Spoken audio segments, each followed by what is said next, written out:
Pastdarg'om tumanida fuqaro tomonidan bir guruh shaxslar nomiga kreditlar rasmiylashtirilib, katta miqdordagi pul mablag'lari noqonuniy o'zlashtirilgan. Javobgarlikdan qochgan gumonlanuvchiga qidiruv e'lon qilinib, tuman ichki ishlar bo'limi profilaktika inspektori Asliddin Sultonov tomonidan jinoyat fosh etildi. U Rossiyada qo'lga olinib, yurtimizga qaytarildi. Asliddin Sultonov o'z ish uslubini rasmiyatchilikdan ko'ra xalqchillikka, nazoratdan ko'ra hamjihatlikka yaqinlashtirgan. Shu sababli bugun mahalla yettiligi bilan birga xonadonma-xonadon yurib, aholi dardini joyida eshitish, muammoni qog'ozda emas, hayotning o'zida hal qilishga harakat qiladi. Mahalla yettiligi bilan fuqarolarni xonadonlarga kirib, uyma-uy kirib, ularni muammolarini o'rganib, kelgusida mahallamizda jinoyat, huquqbuzarlikni barvaqt oldini olish maqsadida profilaktik tadbirlar amalga oshirib bormoqdamiz. Xizmat faoliyatim davomida turli jinoyatlarni, huquqbuzarliklarni oldini olishda xizmat olib borganman.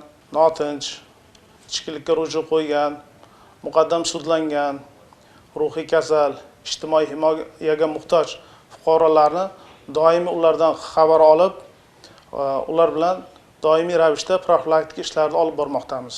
17 yillik faoliyati davomida u ko'plab jinoyatlarni oldini olishga, fuqarolarning buzilgan huquqlarini tiklashga erishdi. Profilaktika inspektori mahallaning ko'z qulog'i. U qayerda nizo chiqishi mumkinligini, qaysi oilada ijtimoiy muammo borligini, qaysi yosh e'tibor va yo'l yo'riqqa muhtoj ekanini sezish kerak, deydi inspektor. Mahallamda 6200 nafar fuqaro bo'lib, profilaktika inspektorini har kunlik xizmat faoliyati mashaqqatli o'tadi.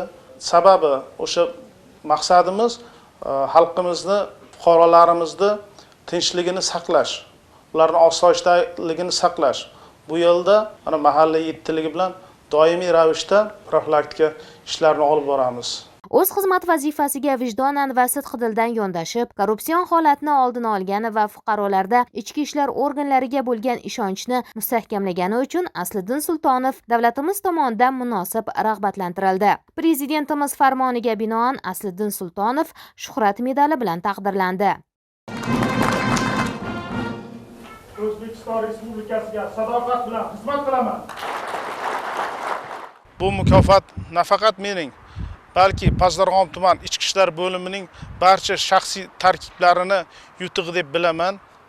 Hamda kelgusida o'sha menga berkitilgan mahallamda bundanda yuqori natijalarga erishib, ishlarimni davom ettiraman. Bu yuksak mukofot Asliddin Sultonovga katta mas'uliyat va kuch bag'ishladi.